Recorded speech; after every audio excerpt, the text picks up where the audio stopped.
Bonjour, c'est Ursule encore. On est le 28 mai 2019. Alors je viens sonner la trompette aujourd'hui encore et je viens nous encourager à nous efforcer d'entrer. Parce que le Seigneur a dit que, au fait, pour un riche, entrer dans le royaume des cieux, c'est comme, au fait, le chameau passer par la porte qu'on appelle le trou d'une aiguille. Question de dire que ce sera difficile pour un riche d'entrer. Mais ça ne l'est pas donné pour le commun des mortels non plus. Parce que le ciel, ce n'est pas un endroit où on va se pavaner. C'est vraiment pour ceux-là qui ont fait de Jésus-Christ leur Seigneur et qui ont marché dans l'obéissance. Alors il est donc important qu'on puisse s'efforcer d'entrer. Et s'efforcer, c'est marcher dans l'obéissance quand bien même ça ne tente pas. C'est la partie la plus difficile, vous savez. Alors tout le monde passe par là. Tout le monde mène une vie de combat. Surtout quand on est appelé à laisser des choses qu'on aime tant, que notre chair aime tant. Alors, ce qui nous donnera de laisser aller cela, ce sera notre amour pour le Seigneur. Et c'est dans l'obéissance que ça se passe, le renoncement à toutes ces choses-là qu'on aime.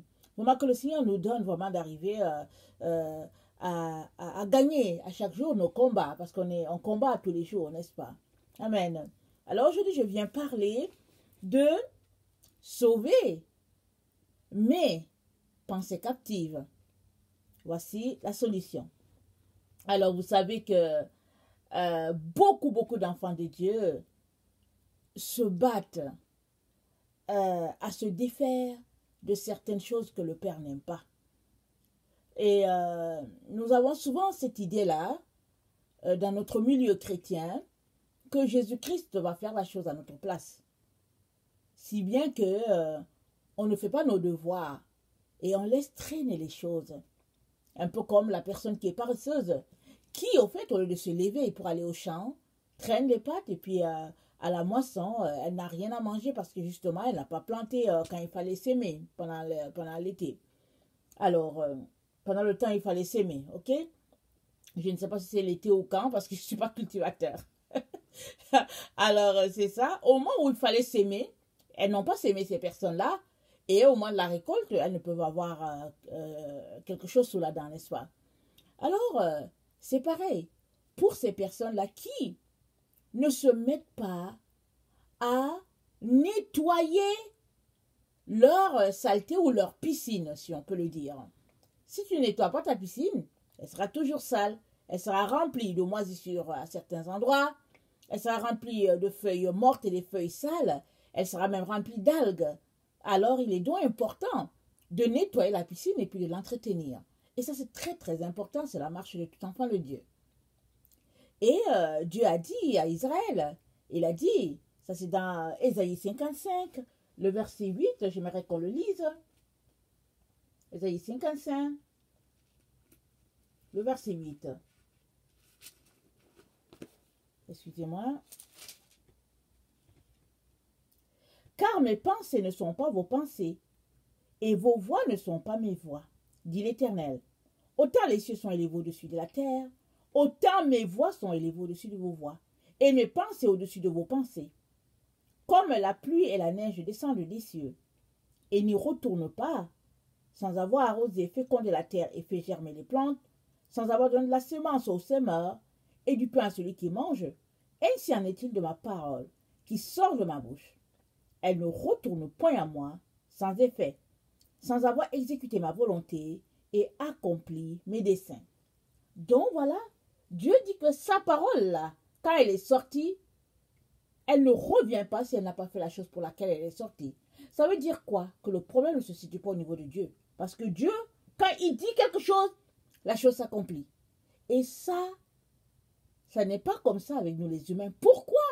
Parce que souvent, nos paroles sont juste lancées en l'air. Exemple, alors que Dieu, quand il dit la chose arrive. Parce que Dieu parle d'une manière et nous parlons d'une autre manière. Seule la personne qui veut s'aligner aux pensées de Dieu réussira à faire de même. Parce que la Bible nous dit quoi? La Genèse, que la lumière soit, et la lumière fut. C'est Dieu qui a dit que la lumière soit, et elle fut. Il en est de même pour toute personne qui marche selon le Seigneur. Si tu marches dans l'obéissance de la parole, alors il n'y a pas de raison que la parole qui sort de ta bouche n'aille accomplir ce pourquoi elle est sortie. Parce que la parole qui sortira de ta bouche ne sera pas la parole venant de toi-même, mais c'est la parole qui viendra du souffle de Dieu. Amen.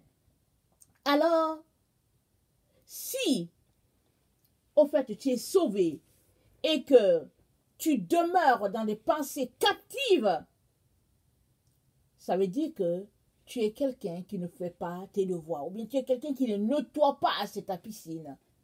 Et ça, c'est très important. Pourquoi est-ce que c'est important? Parce que c'est le processus par lequel on grandit.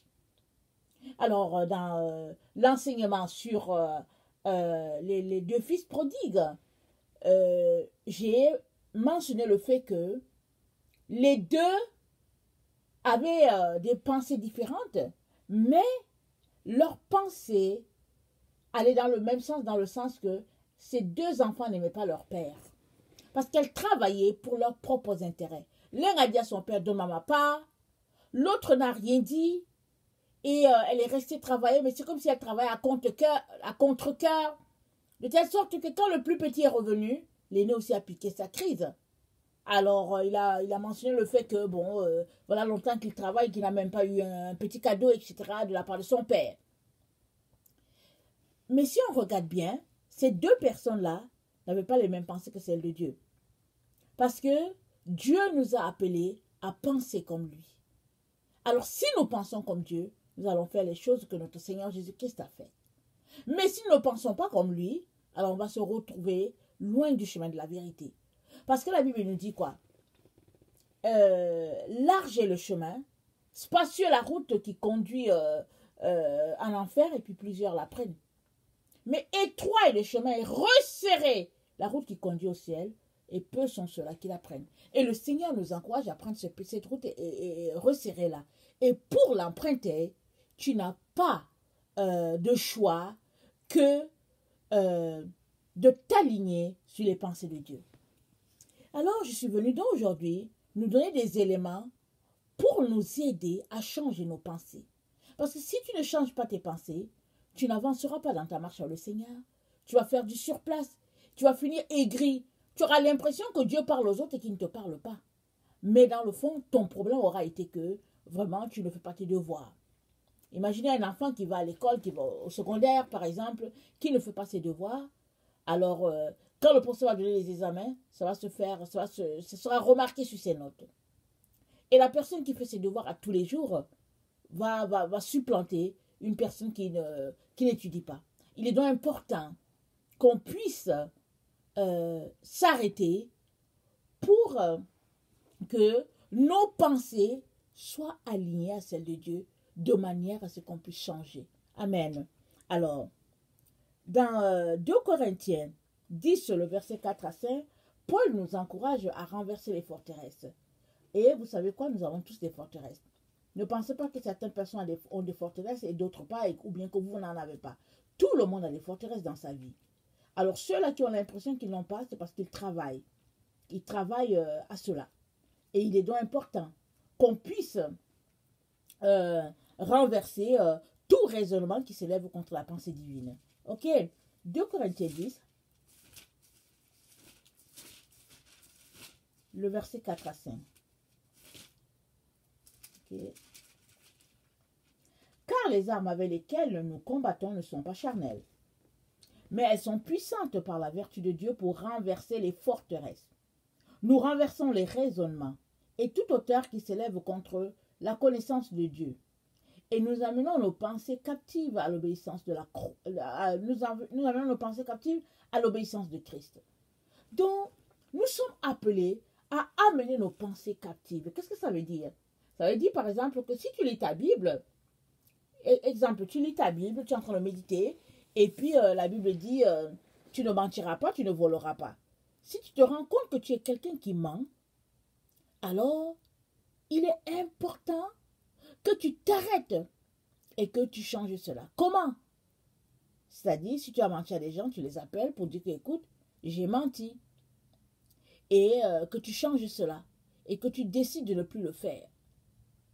Et il est donc important que nous fassions tout pour que nos pensées s'alignent aux pensées de Dieu. Parce que Dieu nous a donné une directive. Il nous a donné des directives, des lignes de conduite. Et si tu ne suis pas la ligne de conduite de Dieu, normal que tu ne finisses pas dans sa présence. Mais si tu finis dans sa présence, tu n'as pas le choix que de renverser ce qui n'est pas de Dieu. Et tu le fais comment? Une pensée qui n'est pas de Dieu, au nom de Jésus, tu la reprimandes. Ou bien si tu lis quelque chose qu'on parle de mensonge, alors tu appelles les personnes à qui tu as menti, tu changes. Et c'est comme ça que c'est par ce processus-là que tu es en train de renverser les forteresses, que tu es en train de renverser les raisonnements qui s'élèvent contre la connaissance de notre Dieu. Alors, très souvent, on ne réussit pas parce qu'on est souvent obsédé par l'opinion des autres. On veut tellement que les autres embarquent dans nos opinions.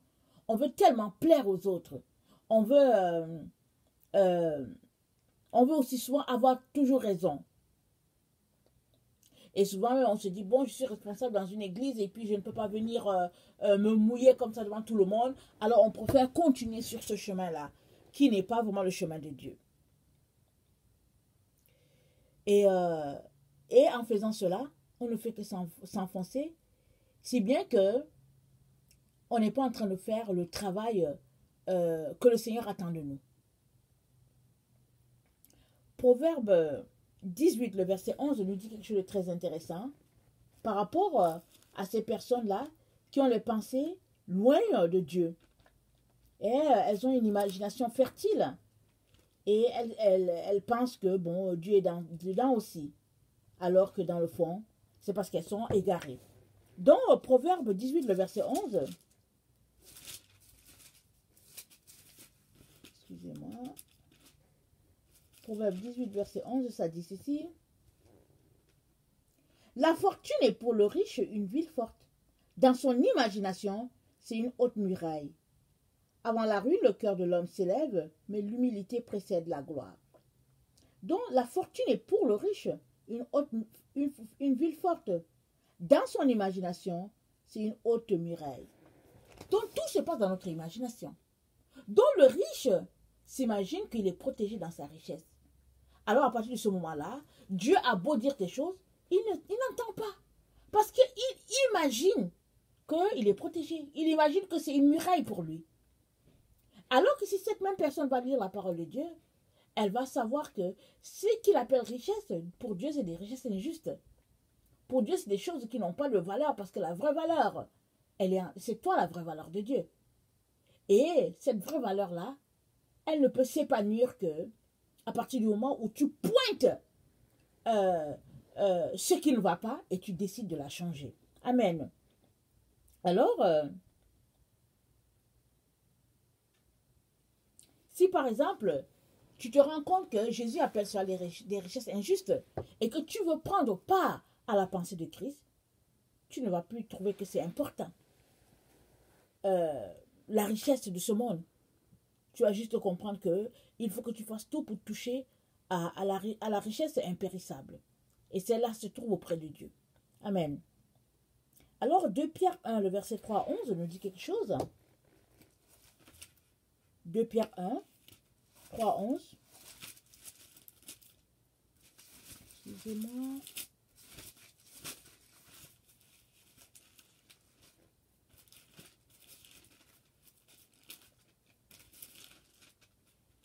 De Pierre 1, 3, 11. Comme sa divine puissance nous a donné tout ce qui contribue à la vie et à la piété, au moyen de la connaissance de celui qui nous a appelés par sa propre gloire et par sa vertu, lesquels nous assurent de sa part la plus grande et la plus précieuse promesse, afin que par elle vous deveniez participants de la nature divine, en fuyant la corruption qui existe dans le monde par la convoitise. À cause de cela même, faites tous vos efforts pour joindre à votre foi la vertu, à la vertu la science la tempérance, à la tempérance la patience, à la patience la piété, et la piété l'amour fraternel, et à l'amour fraternel la charité. Car si toutes ces choses sont en vous, et ils sont avec abondance. Elles ne vous laisseront point oisifs, ni stériles, pour la connaissance de notre Seigneur Jésus-Christ. Amen. Donc, nous sommes appelés à participer à la nature divine. En tout cas, c'est ça que le Père veut pour nous. Mais si tu veux y participer, tu n'as pas le choix que d'aligner tes pensées à celles du Père, à celles de Jésus-Christ. Tu n'as pas le choix. Parce que comment vas-tu faire pour t'orienter? Tu as besoin, vraiment, de participer à la nature divine aussi, parce que quand on sera devant le Père, tout sera mis sur l'écran et on va voir, et les autres vont s'y voir si nous avons participé à l'œuvre de Dieu ou pas. Parce que Dieu n'est pas un paresseux. Il nous a appelés à prendre part à son œuvre. Il est donc important qu'on puisse le faire jusqu'au bout et le faire bien. Amen.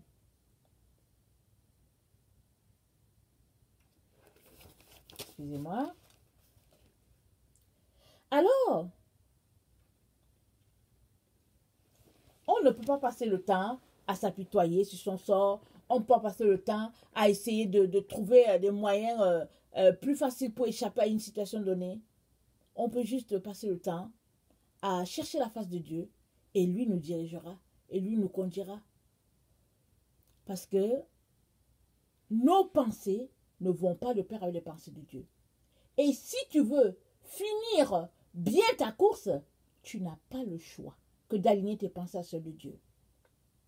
Alors que le Seigneur vraiment nous donne de répertorier nos pensées. Dès qu'elles arrivent, essayons de voir si elles sont de Dieu ou pas, si elles sont correctes ou pas. Et si elles ne sont pas des bonnes pensées, alors changeons en flochant, en jetant ça à l'extérieur et embrassons les pensées de Jésus-Christ. Alors, on pourra arriver jusqu'au bout. Amen. Que le Seigneur vraiment nous donne de saisir cette vérité-là et de travailler de manière à renverser nos forteresses, pardon. Parce que nous avons souvent tous des forteresses. Et le secret se trouve dans vouloir s'en débarrasser ou pas. Il y a des personnes qui disent, bon, oh, c'est compliqué, je ne sais pas quoi faire. Il y a d'autres qui, bon, ça ne les dérange pas. Mais si tu veux vraiment expérimenter Dieu dans toute sa splendeur, il est important que tu puisses toucher à tout ce que Dieu n'aime pas et puis les faire sortir de ta vie. Amen. Que le Seigneur vraiment te donne de pouvoir digérer cette leçon-là. Elle est petite, mais elle dit beaucoup de choses. Amen. Alors, si toi, tu es quelqu'un qui ne connaît pas le Seigneur Jésus, je viens te dire que Jésus-Christ est mort aussi pour toi. Il est mort afin de te réconcilier avec Dieu le Père. Et je prie que tu puisses connecter parfaitement à ce Jésus-Christ, parce que ta vie ne sera plus la même. Amen. Je vous aime beaucoup et Dieu davantage. Soyez bénis. Amen.